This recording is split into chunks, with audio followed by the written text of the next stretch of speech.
Oke, Kak Modi, bisa dimulai. Shalom, saudara terkasih. Kita berdoa, kami bersyukur Tuhan untuk hari ini. Hari ini kami akan PA, Tuhan berkati kami semua yang ada, teman-teman kami juga yang belum join, kiranya Tuhan ingatkan mereka untuk mereka bisa join bersama dengan kami. Dalam nama Yesus, kami siap untuk bahas materi PA. Haleluya. Amin. Hari ini kita bahas tema tentang pertobatan, bagian yang sangat penting dari pengalaman Kristen. Bisa dikatakan pertobatan ini sebenarnya lebih utama daripada seseorang itu mengenal Kristus. Karena seseorang yang dikatakan mengenal Kristus, contohnya dari lahir, bisa saja berbuat dosa setiap waktu. Itu mengapa pertobatan itu lebih penting perannya. Di kenal Kristus bukan saja bebas dari dosa, tapi mengalami pertobatan itu setiap waktu.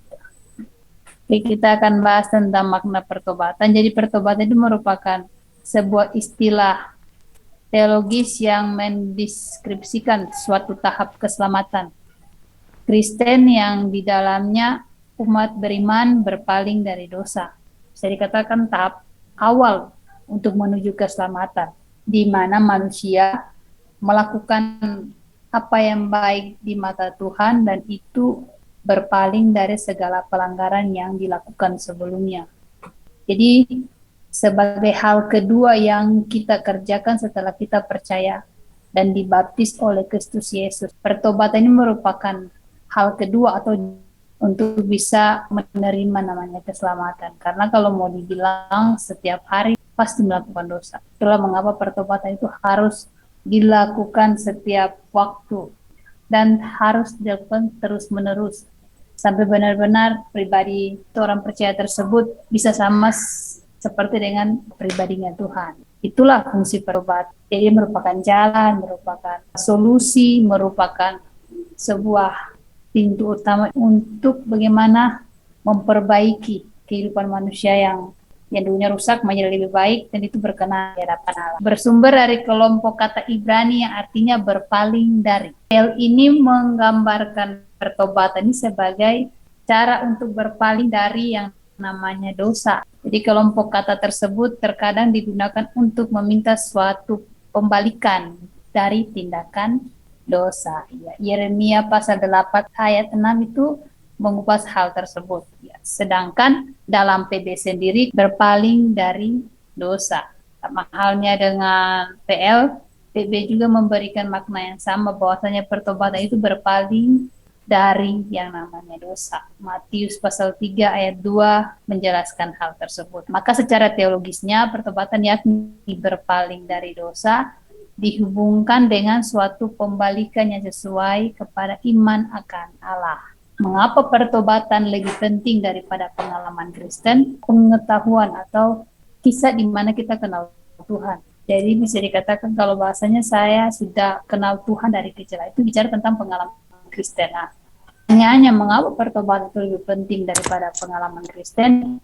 Karena pertobatan adalah kunci seseorang menerima keselamatan. Dikatakan kunci sebab seseorang yang bertobat akan mengubah pola hidupnya yang buruk menjadi sama seperti yang Allah kehendaki. Mengapa pertobatan sebenarnya lebih penting? Sama, pengalaman Kristen penting, tapi yang lebih penting adalah pertobatan.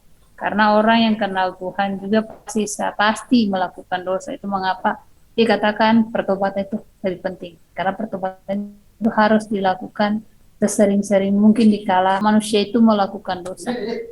Ya, orang yang kenal Tuhan perlu melakukan pertobatan terus-menerus ketika dia berbuat dosa. Jadi kenal Tuhan, tapi kalau berbuat dosa nggak bertobat juga, saya rasa itu belum bisa menjamin dia menerima keselamatan. Kita lihat saja sesama orang Kristen ya. Kalau ditanya kamu percaya, saya percaya Yesus. Tapi tanya kamu selamat nggak? Pertanyaan selamat itu sebenarnya mengarah bagaimana kamu berbuat dosa, kamu mengakuinya nggak? Kamu bertobat nggak? Kamu melakukan pertobatan itu terus menerus nggak? Pertobatan itu lebih penting di atas pengalaman Kristen. Jadi jaminan keselamatan bukan hanya percaya Yesus, melainkan bertindak sama seperti Yesus. Perbuatan kita itu sesuai dengan apa maunya Tuhan. Maka dikala kita menyimpang, kita jatuh dalam dosa, pertobatan itu harus kita lakukan. Kita lihat satu kisah dalam Alkitab Perjanjian Lama itu kisah pertobatan kota Niniwe. Siapa yang tidak kenal dengan kota tersebut? Yunus pasal 3 ayat 3-10. Saya akan bacakan. Bersiaplah Yunus, lalu pergi ke Niniwe sesuai dengan firman Allah. Niniwe adalah sebuah kota yang mengagumkan besarnya. 3 hari perjalanan luasnya. Mulailah Yunus masuk ke dalam kota itu sehari perjalanan jauhnya, lalu berseru, 40 hari lagi, maka kota Niniwe akan dikembalikan. Orang Niniwe percaya kepada Allah, lalu mereka mengumumkan puasa dan mereka, baik orang dewasa maupun anak-anak, mengenakan kain kabung. Setelah sampai kabar itu kepada raja kota Niniwe, turunlah ia dari singgasananya, jubahnya diselubungkannya kain kabung, lalu duduk ia di atas. Lalu atas perintah raja besarnya, orang memaklumkan dan mengatakan di Niniwe demikian, manusia dan ternak, lembu sapi dan kambing domba tidak boleh makan apa-apa, tidak boleh makan rumput dan tidak boleh minum air. Haruslah semuanya manusia dan ternak berselubung kain kabung dan berseru dengan keras kepada Allah, serta haruslah masing-masing berbalik dari tingkah lakunya yang jahat dan dari kekerasan yang dilakukannya. Siapa tahu mungkin Allah akan berbalik dan menyesal serta berpaling dari murkanya yang menyala-nyala itu, sehingga kita tidak binasa. Ketika Allah mendengar perbuatan mereka, yakni bagaimana mereka berbalik dari tingkah lakunya yang jahat, maka menyesalah Allah karena malapetaka yang telah dirancangkannya terhadap mereka, dan ia pun tidak jadi melakukannya. Sekilas tentang kota Niniwe. Kota Niniwe ini merupakan kota kuno yang disebut kota yang luar biasa agung dalam kitab Yunus. Kota ini terletak di timur Sungai Tigris dan merupakan ibu kota kerajaan Assyria purba. Sekarang dikenal dengan kota Mosul di provinsi Niau. Disebut-sebut sebagai kota dengan penduduk yang melakukan banyak kejahatan pada zaman itu sehingga membangkitkan murka Allah. Dikisahkan dalam kitab Yunus, kota Niniwe ini merupakan kota utusan Tuhan bagi Yunus. Jadi Tuhan mengutus Yunus dengan tujuan pergi ke sana mempertobatkan penduduk di sana. Dengan cara apa? Dia menyampaikan pesan Tuhan ini dan segala dosa yang dibuat. Adapun Yunus adalah nabi Tuhan, seorang nabi dari kerajaan Israel Samaria pada kisaran abad ke-8 sebelum Masehi.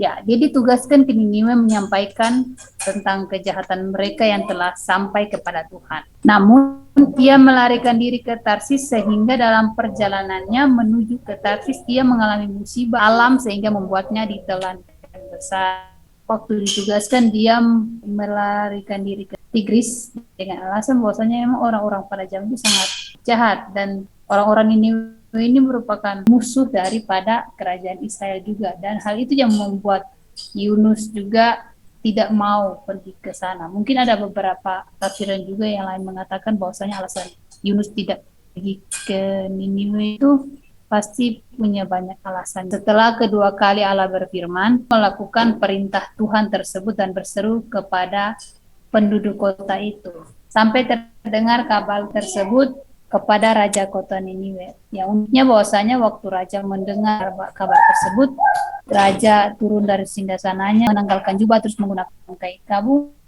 dan juga para penduduk dan hewan-hewan juga pada zaman itu melakukan puasa. Di ayat yang ke-10 mengatakan bahwa Allah yang melihat tindakan mereka itu berpuasa, memakai kain kabung, Allah pun langsung berbalik dari rencana yang awal untuk memusnahkan kota tersebut dan tidak lagi melakukannya.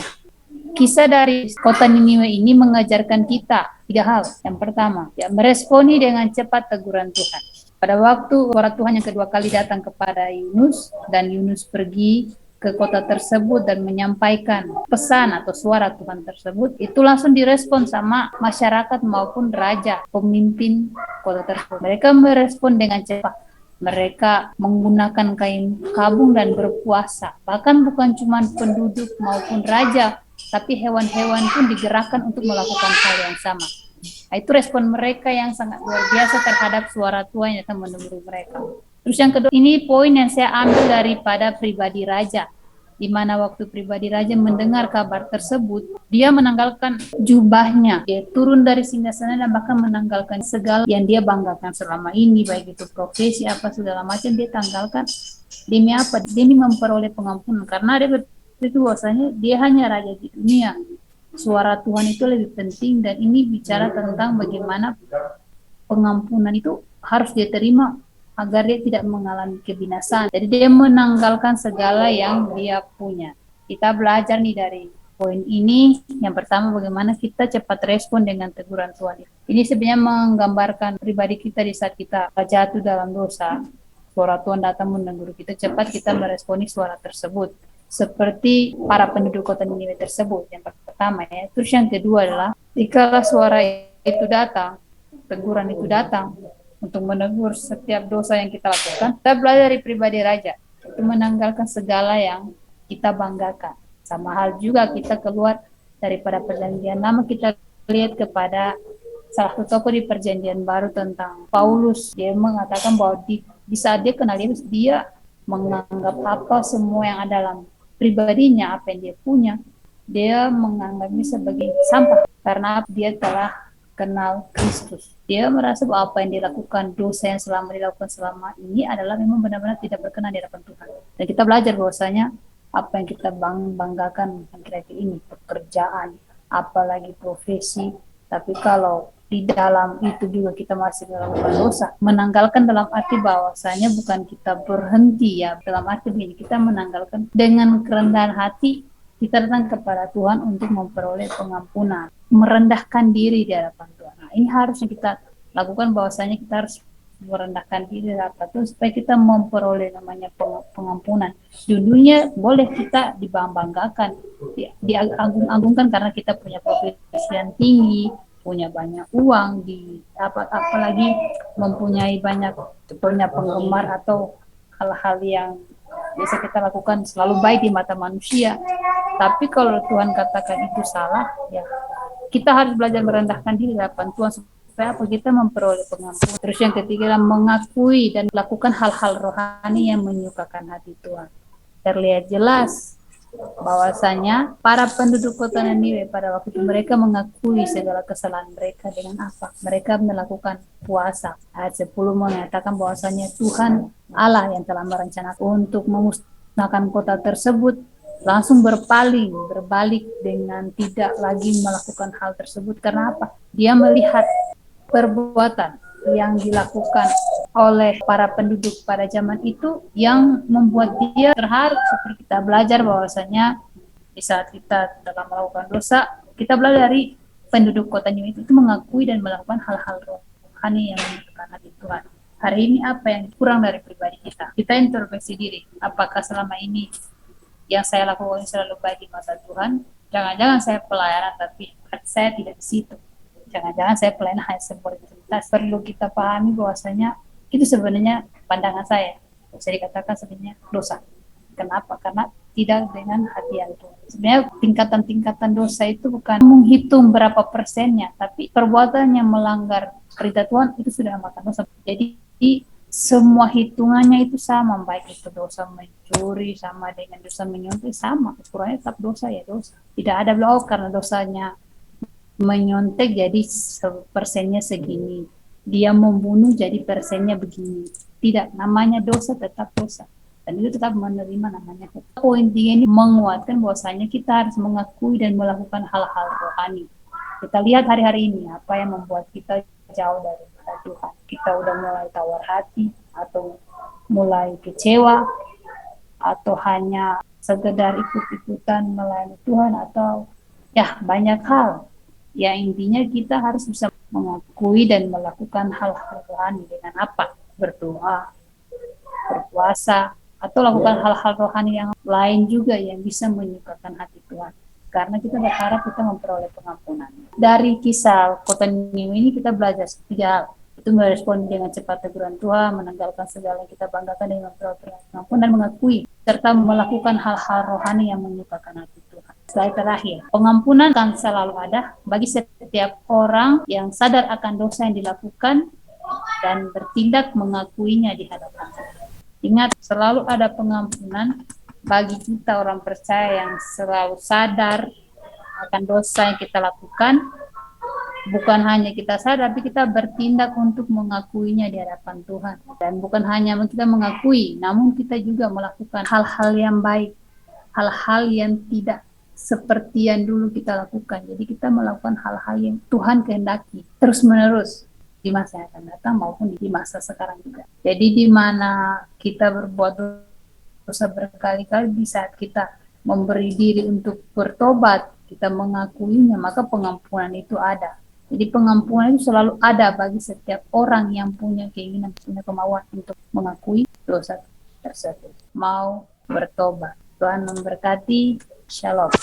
Kembalikan kepada Cici. Teman-teman ada pertanyaan nggak? Kalau ada pertanyaan boleh langsung sama Modi ya. Jadi Modi, intinya pertobatan itu sama nggak sama pengampunan dosa, Modi? Dari pertobatan lah seorang menerima namanya pengampunan dosa. Jadi pertobatan sebenarnya cara pengampunan dosa itu hasilnya. Jadi menurut saya, pertobatan sebenarnya langkahnya untuk menuju kepada hasil tersebut. Sekarang pertanyaannya Koleo tuh, adakah dosa yang tidak diampuni? Lihat dari Matius 12 ayat 32, coba. Matius 12 ayat 32, coba dibuka sama Modi dibacain. Dosa yang mendatangkan maut dan tidak mendatangkan maut. Ini kan konteksnya berbicara tentang Roh Kudus. Kalau pandangan teologi karismatik ya, Anda kalau menentang karya Roh Kudus itu tidak percaya dengan pesan Tuhan, tidak percaya dengan perbuatan. Tapi saya dapat kalau menentang Roh Kudus itu di saat seseorang itu sedang melakukan aktivitas atau apa dan dia ingin melakukan dosa dan Roh Kudus berbicara untuk tidak melakukan hal tersebut dan dia melakukannya, dia sudah menentang itu ya. Itu suatu pandangan juga yang saya dapat waktu kemarin. Tapi kalau ini bicara tentang menentang Roh Kudus, memang itu tidak diampuni karena Alkitab menuliskan hal tersebut di 12 kan ayat 32 tentang menentang karya Roh Kudus. Apabila seorang mengucapkan sesuatu menentang anak manusia, dia akan diampuni. Tetapi jika ia menentang Roh Kudus, dia tidak akan diampuni. Di dunia ini tidak dan dunia yang akan datang pun tidak. Itu bicara bagaimana dia tidak percaya sebenarnya sama karya-karya Roh Kudus. Itu yang dimaksud dengan dosa yang mendatangkan maut dan tidak mendatangkan maut. Kau aja boleh tolong. Untuk Matius 12 ayat 32 itu coba dibaca dulu. Saya baca aja ya dari ayat 22 ya. Itu judul perikopnya, teman-teman bisa perhatikan, Yesus dan Beelzebul. Ayat 22, kemudian dibawalah kepada Yesus seorang yang kerasukan setan. Orang itu buta dan bisa berkata dan melihat. Maka takjublah sekalian orang banyak itu, katanya, ia ini agaknya anak Daud. Tetapi ketika orang Farisi mendengarnya, mereka berkata, dengan Beelzebul, penghulu setan, ia mengusir setan. Teman-teman bisa garis bawah ayat 24 itu ya.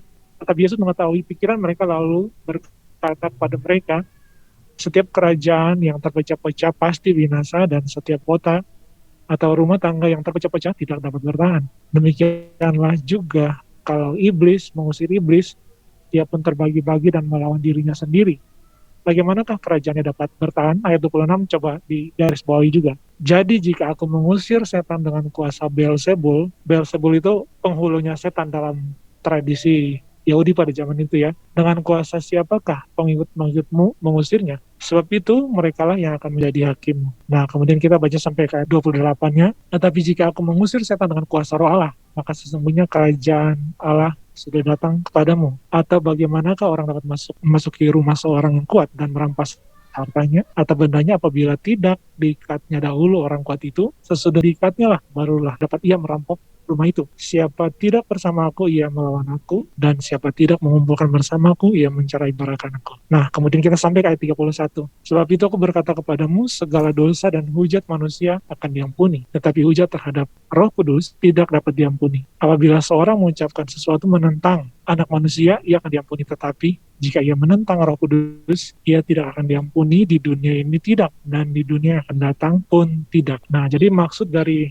dosa yang tidak dapat diampuni itu berkaitan dengan yang tadi, ayat 24 dan 26 itu, yaitu tentang tuduhan bahwa Tuhan Yesus mengusir setan dengan penghulu setan, begitu. Seolah-olah mereka mau menyamakan pribadi dan kuasa Roh Kudus itu dengan pribadi Beelzebul.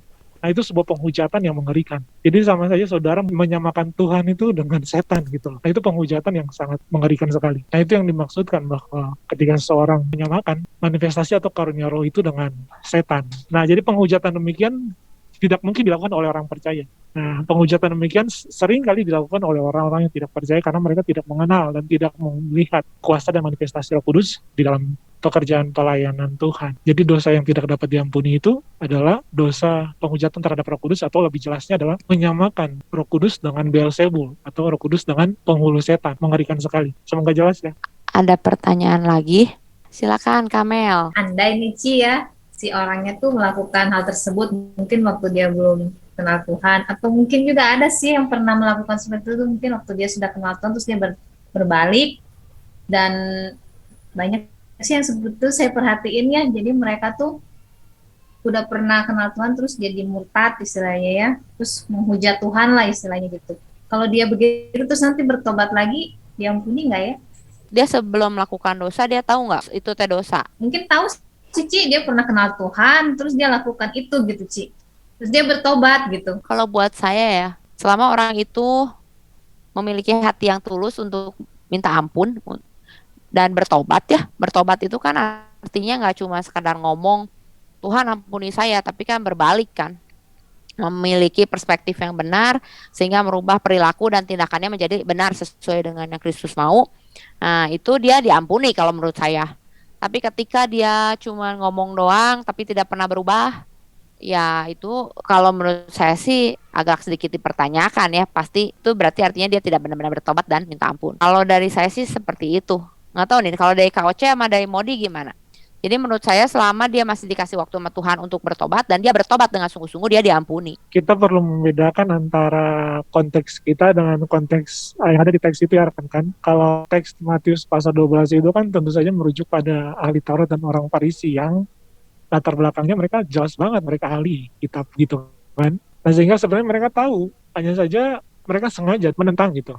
Bahkan menyamakan Roh Kudus pribadi Allah sendiri dengan setan. Nah itu sesuatu yang mengerikan gitu. Nah kalau dalam konteks kita ya seringkali kalau misalnya orang tidak mengenal Tuhan kan ya dia bisa menghujat apa saja tanpa sepengetahuan dia. Nah tapi masalahnya kan kita nih kan hanya melihat fenomena, artinya kita hanya melihat apa yang nampak dari ekspresi hidup seseorang kan, perilaku seseorang yang nampak. Tapi kan kita nggak bisa menebak hati Tuhan. Dan juga kita nggak bisa melihat akhir hidup dari seseorang. Nah itu permasalahan kita sebenarnya karena keterbatasan kita. Sehingga ya saya percaya ya kalau Tuhan mau mengadukan sesuatu keselamatan yang buat dia, ya tentu saja pasti akan bagaimanapun ada jalan saja untuk dia kembali. Nah untuk teks ini kita harus batasi dulu teks ini ya, karena konteks ini kan hanya terbatas bagi orang Farisi. Nah tentu saja kita harus bedakan dengan kondisi kita saat ini atau mereka yang belum kenal Tuhan misalnya. Jadi saya percaya kalau misalnya Tuhan memanggil dan Tuhan sudah memilih seseorang, bagaimanapun bejat hidupnya, ya pasti nanti suatu saat dia pasti berbalik kepada Tuhan. Dengan anugerahnya pasti memimpin orang tersebut untuk kembali pada Tuhan. Begitu. Nah tapi yang Cici bilang tadi ya, karena kita ini hanya melihat fenomena, makanya kan Tuhan menuntut untuk buah dari pertobatan itu harus nampak kan. Nah makanya dalam pengajaran kita itu kan Rasul Paulus di Roma kan dia bilang kan metanoia, perubahan akal budi itu kan harus disertai dengan mengerjakan keselamatan di dalam Filipi kan. Betul. Jadi bukan saja perubahan pikiran tapi juga perubahan radikal di dalam tindakan. Betul. Nah itu baru menunjukkan buah pertobatan seseorang yang sejati. Jadi itu tidak boleh dipisahkan.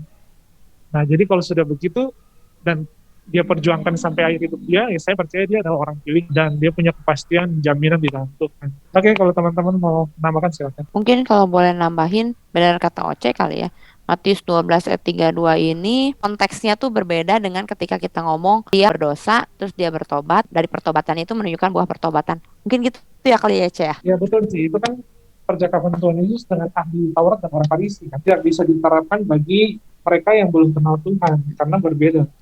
Sudah tentu orang yang belum kenal Tuhan, dia nggak ngerti Roh Kudus itu siapa, karyanya seperti apa, dalam ketidaktahuan mereka. Nah, tapi berbeda kalau orang yang sudah tahu, orang yang sudah mengenal, bahkan itu ahli, kan? Ahli Taurat. Yang otomatis mereka udah tahu banget itu tentang karya Allah dan Rohnya yang kudus. Wah, itu mengerikan sekali penghujatan yang secara sadar dilakukan. Tindakan menghujat Roh Kudus itu apa aja ya? Salah satunya. Kita kan orang-orang yang dipenuhi oleh Roh Kudus. Apa nih yang kira-kira bisa kita lakukan sehingga kita bisa menghujat Roh Kudus atau menentang Roh Kudus? Salah satu contoh nyatanya lah. Kita nggak bisa menghujat Roh Kudus, mendukakan. Tapi kita mendukakan. Iya. Oh, oke. Berarti kalau mendukakan mah masih bisa diampuni. Oh, kita kan dipimpin. Jadi kejatuhan kita atau kadang kalau kita mendukakan Roh Kudus itu bagian dari perjalanan spiritualnya anak Tuhan. Siapa yang nggak pernah jatuh? Dan ketika kita jatuh dan kita mungkin bandel gitu ya, itu bagian dari mendukakan Roh Kudus. Karena kita kan nggak patuh dengan apa yang didorong, diberitahu. Tapi kita bukan menghujat, karena kita sadar bahwa hidup kita juga dipimpin dan dipenuhi oleh Roh Kudus kan. Hanya seringkali karena kita, kebandelan kita yang membuat kita nggak patuh. Tapi kita nggak mungkin bisa menghujat. Menghujat Roh Kudus tuh kayak gimana sih Kak Oce? Yang tadi itu, Dengan sadar menyamakan Tuhan dengan setan gitu. dengan setan, dengan Beelzebul, dengan kesadaran penuh. Ya kalau kita hubungkan dengan teksnya itu ya. Nah makanya kalau kita sebagai anak Tuhan sebenarnya kita nggak bisa sampai ke taraf itu. Kita hanya sampai pada mendukakan. Karena kita dipimpin oleh Roh Kudus kan Kak. Kalau kita jatuh pun, itu bicara kita hanya mendukakan. Karena pas kekelahiran kembali kan, ya kita, kehidupan kita kan dipimpin oleh Roh Kudus. Sehingga ya akan sulit untuk seorang yang sudah dipimpin bisa dengan sadar untuk menghujat dia dalam pengertian menyamakan pribadi dan kuasanya dengan kuasa jahat. Itu kan sesuatu yang sangat mustahil. Atau kecuali mungkin dari awal memang dia sama sekali tidak dilahir barukan. Pertobatan itu hanya semacam reaksi emosional saja. Makanya teman-teman ya kalau misalnya ikut KKR, itu kan kebanyakan kan dorongan kita untuk maju untuk didoakan itu kan dorongan emosional. Karena kita disugesti oleh misalnya lagu.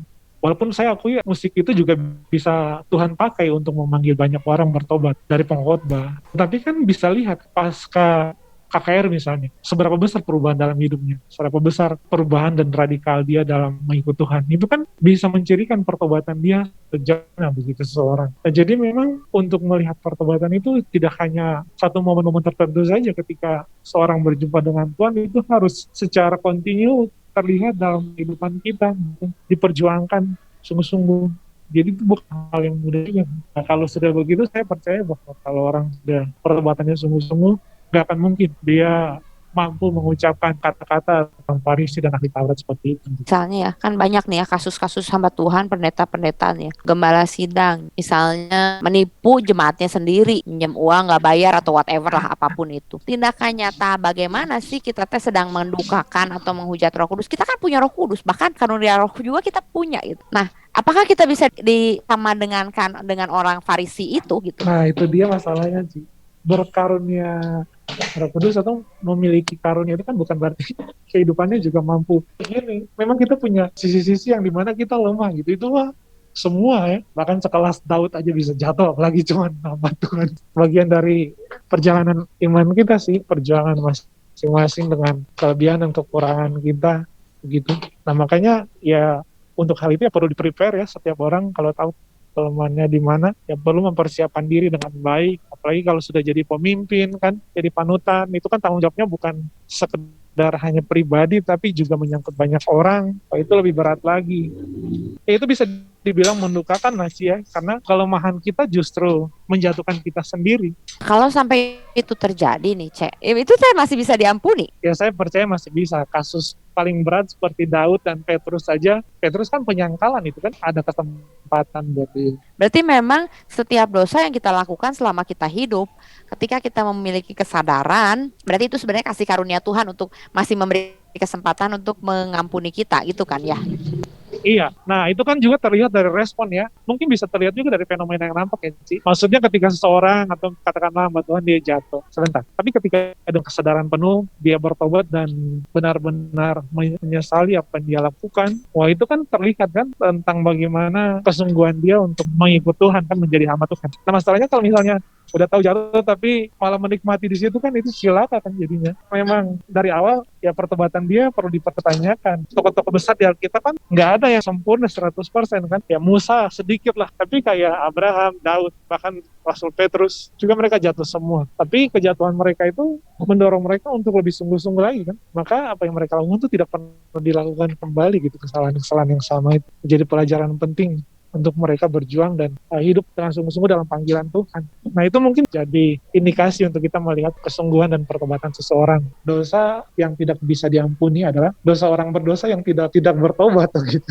Artinya orang berdosa, orang yang tidak mengenal Tuhan dan tidak mau bertobat, ya itu tidak diampuni. Sama penyangkalan akan Yesus bisa diampuni nggak? Penyangkalan Tuhan Yesus, ya Rasul Petrus kan diampuni kan? Udah Kak Oce, udah paham. Terima kasih Kak Udah ya. Oce.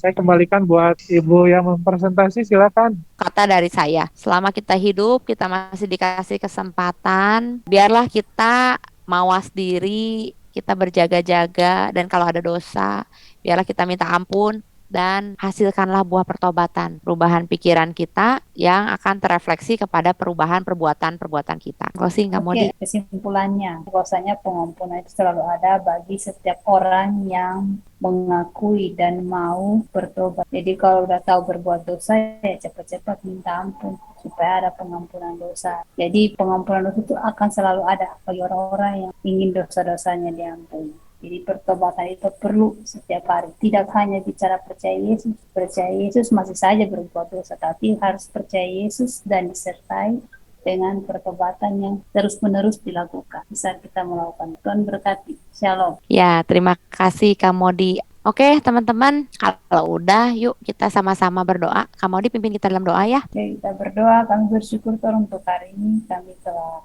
belajar firman Tuhan. Bila kami Tuhan, anak-anak-Mu yang tidak pernah luput daripada kesalahan, tetap saja kami melakukan dosa. Maka biarlah Roh Kudus-Mu selalu mengingatkan kami, sehingga kami bisa memperbaiki segala hal. Percaya bahwasanya pengampunan dosa itu masih ada dan berlaku sampai saat ini bagi kami. Setiap orang percaya selalu ingin diri kami mengalami pertobatan. Berkati kami semua. Amin. Thank you semuanya ya.